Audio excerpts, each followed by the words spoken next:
ในวันที่ 14 สิงหาคม 2026 สภาวิชาชีพนักบัญชีและนักกวดสอบได้ร่วมกับบริษัทสาระแดงจัดสุดฝึกอบรมพิเศษในหัวข้อยกระดับเวียกงานบัญชีและการบริหารจัดการข้อมูลที่ทันสมัยด้วยระบบ AI Automation และ ERP การฝึกอบรมในครั้งนี้ได้รับเกียรติเปิดฝึกอบรมโดยท่านสอนไสศิลาเพชรประธานสภาวิชาชีพนักบัญชีและนักกวดสอบพร้อมด้วยวิทยากรผู้เชี่ยวชาญจากกรมคุ้มครองการบัญชีกระทรวงการเงินและทีมงานจากบริษัทสาระแดงที่มาร่วมถ่ายทอดความรู้และแลกเปลี่ยนประสบการณ์ตัวจริงเนื้อในการฝึกอบรมประกอบมีทั้งภาคทฤษฎีและการแลกเปลี่ยนประสบการณ์ตัวจริงกับนักฝึกอบรมอย่างกงไปกงมาโดยมีเนื้อในสำคัญประกอบด้วยการคุ้มครองเวียกงานโปรแกรมบัญชีตามระเบียบกฎหมายการหันเปลี่ยนเวียกงานบัญชีสู่ระบบดิจิตอลด้วย ERP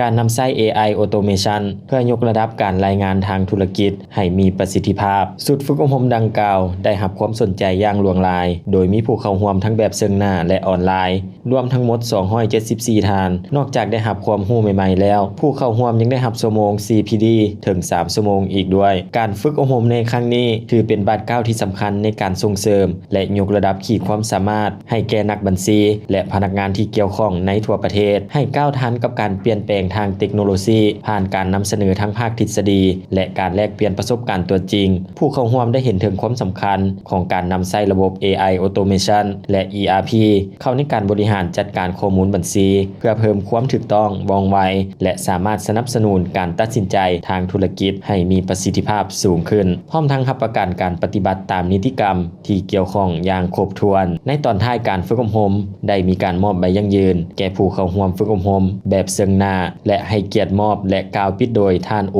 สายสนิทรองหัวหน้ากรมคุ้มครองการบัญชีกระทรวงการเงิน